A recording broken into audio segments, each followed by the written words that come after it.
느다지 썰전. 오늘은 현대제철의 2025년 하반기 이후 수익성 개선 가능성을 놓고 이야기 나눠보겠습니다. 핵심 질문은 원가 하락과 판매가 개선이라는 이런 기회를 맞아서 현대제철이 실적 반등에 성공할 수 있을까 하는 점입니다. 저는 긍정적인 요인에 힘입어서 충분히 가능하다고 보고 있습니다. 네, 저는 글쎄요, 여러 불확실성들을 좀 고려했을 때 아직은 신중하게 지켜봐야 한다는 그런 입장입니다. 저는 하반기, 특히 그 4분기부터 현대제철의 수익성 개선이 좀 가시화될 것으로 기대를 하는데요. 음, 우선 가격 측면에서 좋은 소식이 있습니다. 최근에 열연 강판에 대한 반덤핑 예비 판정이 나왔는데 해외 업체가 비정상적으로 싸게 파는 것을 막기 위한 조치잖아요. 이 예비 판정 결과로 보면 20% 후반에서 한 30%에 달하는 꽤 높은 잠정 관세가 부과될 예정입니다. 이게 9월 말부터 실제 부과가 시작되면 4분기부터는 아무래도 수입제 가격이 오르면서 국산 제품 가격 인상에 힘이 실릴 것으로 보입니다. 사실은 현재 열연 유통 가격도 톤당 83만 원 수준으로 이미 조금씩 오르고 있는 상황이고요. 그리고 또 하나는 원가 부담 완화입니다. 그 원료탄 가격은 톤당 170달러 선에서 이제 안정세를 찾았고 철광석도 100달러 부근에서 움직이고 있습니다.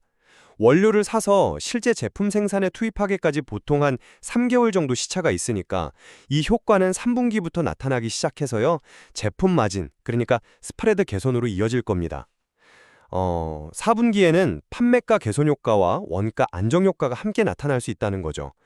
그리고 중국 정부가 철강 산업 구조 조정을 본격화할 가능성도 상당히 긍정적인데요. 10월에 있을 사중전회라는 중요한 회의에서 관련 논의가 구체화되면 중국 내 과잉 생산 설비가 줄면서 국내 시장에도 좀 숨통이 트이지 않을까 기대하고 있습니다.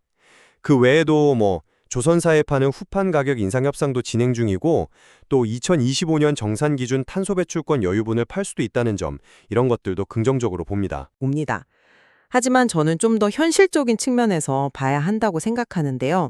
첫째로 그 열연 반덤핑 관세 효과가 기대만큼 과연 빠르게 그리고 강하게 나타날지는 좀 의문입니다.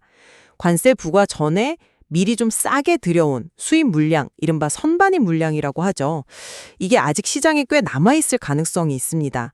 이게 다 소진되기 전까지는 아무래도 국산 가격 인상이 제한될 수밖에 없지 않나 싶고요. 또 중국산 철강이 품질이나 납기 면에서는 좀 불리함에도 불구하고 인도네시아 같은 나라를 거쳐서 들어오는 소위 우회 수입 가능성도 이게 무시할 수는 없습니다.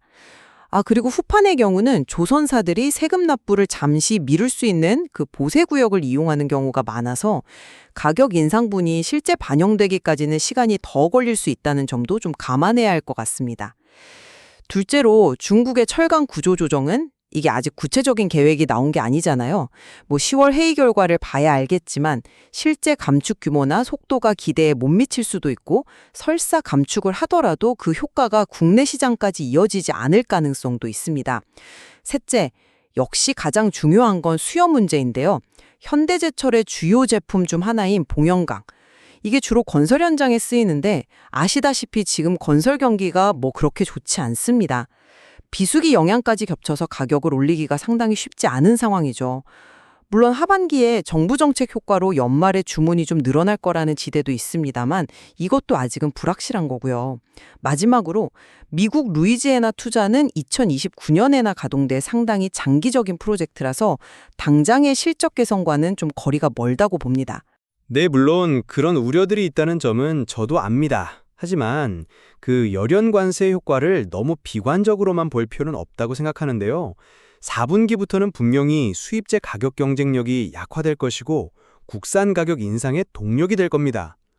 선반입 물량은 시간이 지나면 자연스럽게 소화될 문제라고 보고요. 우회 수입에 대해서는 국세청 같은 관련 기관에서 원산지 관리를 강화하겠다고 하니까 어느 정도는 걸러낼 수 있지 않을까, 그렇게 생각합니다. 그런데 과거 사례들을 보면 이런 관세 조치가 있어도 선반입 물량 소진이나 그 우회 수입 문제 때문에 실제 시장 가격에 반영되기까지는 예상보다 시간이 더 걸리는 경우가 많았습니다. 이번에는 확실히 다를 거라고 보시는 특별한 이유라도 있으신가요? 국세청의 노력도 중요하지만 그 효과를 지금 예단하기는 좀 이르다고 봅니다. 중국 구조조정도 사실 마찬가지인데요.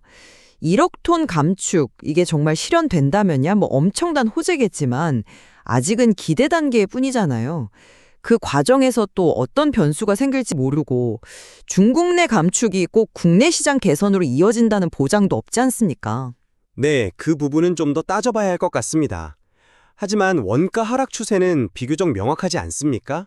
원료 가격 안정세는 3분기부터 마진 개선으로 나타날 가능성이 매우 높다고 보고요. 수요 불확실성을 말씀하셨지만 조선사와의 후판 가격 협상도 지금 인상하는 쪽으로 분위기가 잡혀가고 있어서 상당히 긍정적인 결과가 기대됩니다.